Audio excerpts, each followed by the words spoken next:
morning guys, hope your day is going well.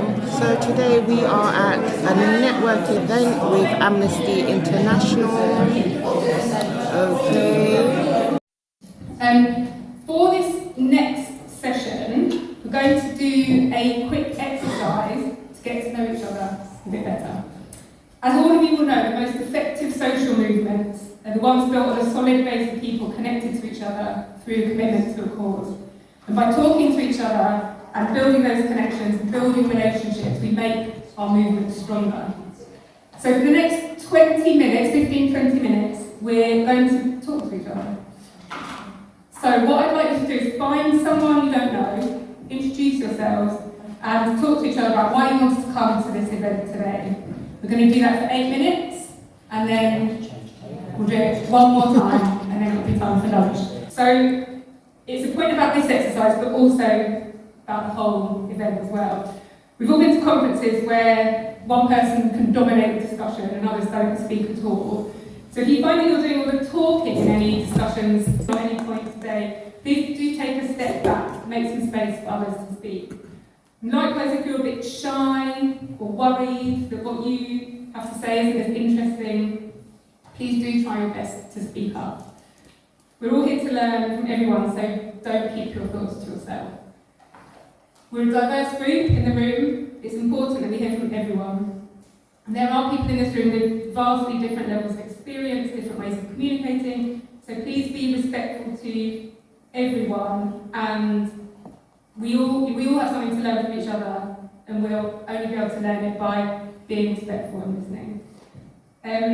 If you're struggling in your pair or we'll do some group work later on, please do let a staff member know and feel free to move around to find different people to speak to. To get started, please find somebody you don't know and have a chat with them for 8 minutes about, introduce yourself and about why you chose to come to this event today.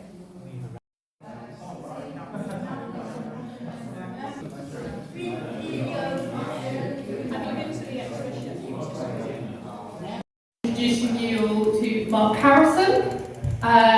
So Mark is on the steering group of the Reclaiming Our Futures Alliance, otherwise known as ROFA, because Reclaiming Our Futures Alliance is a bit of a mouthful, which is an alliance of disabled people and their organisations in England who have joined together to defend disabled people's rights and campaign for an inclusive society.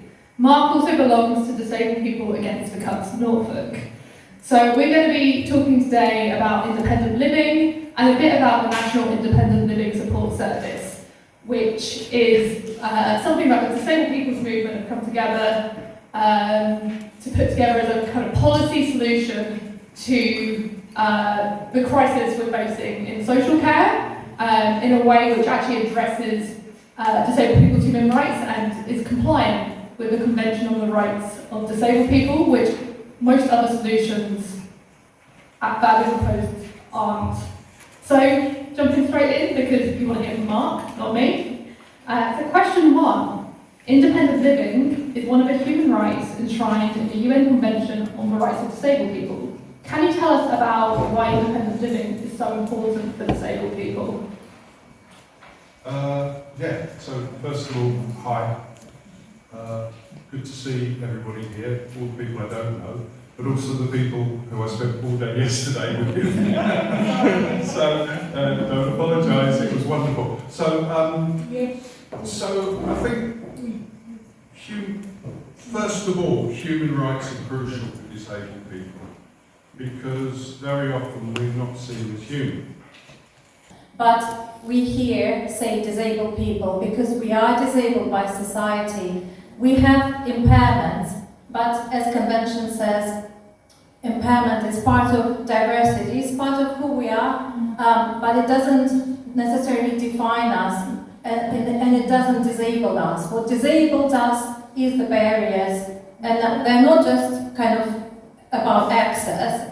Access is easy to see, so step 3 or large print or other things. There are structural barriers as well, and attitudes many of us experienced during COVID, where many of us felt that we're second class, and definitely our lives are not don't matter as much. So anyway, this was we're going back, but this is why I will call it Convention on the Rights of Disabled People, and please do forgive me, those who don't have legal background.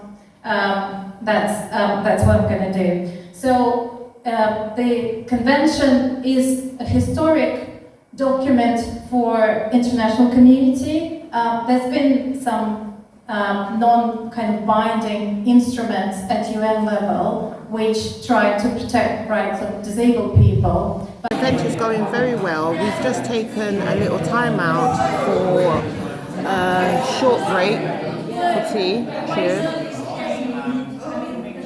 Having a fabulous time. We're learning leaps and bounds. I wanted to share what we're doing because we thought it'd be very good for everyone, really.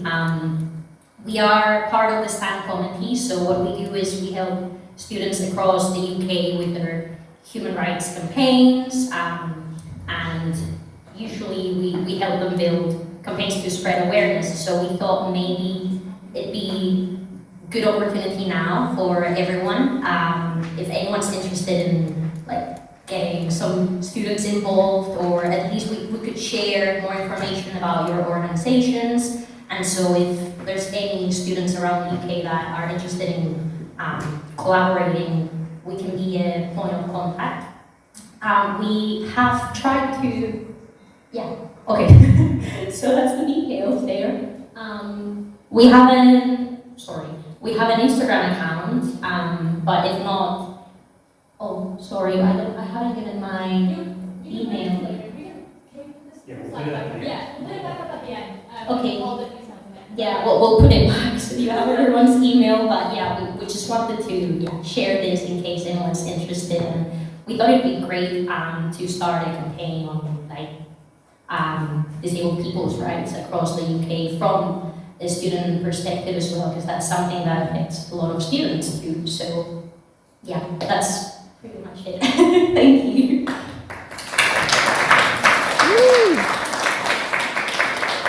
I'm going to be sharing all of the information that is available in regards to this event. People are continuing to develop long COVID by the day. The support group of our sister charity Long COVID Support has more than 60,000 members in 100 countries and continues to grow by the day. Every time I pick up my device, there's a queue of people asking to join. COVID is still very much out there, even though it's not necessarily being talked about or measured in the way that it was. So I do urge people to continue to mitigate where you can, because even if you've recovered fine in the past, people are developing this life-changing condition, even on infection number 3 or 4, and it affects people of all ages, including our children.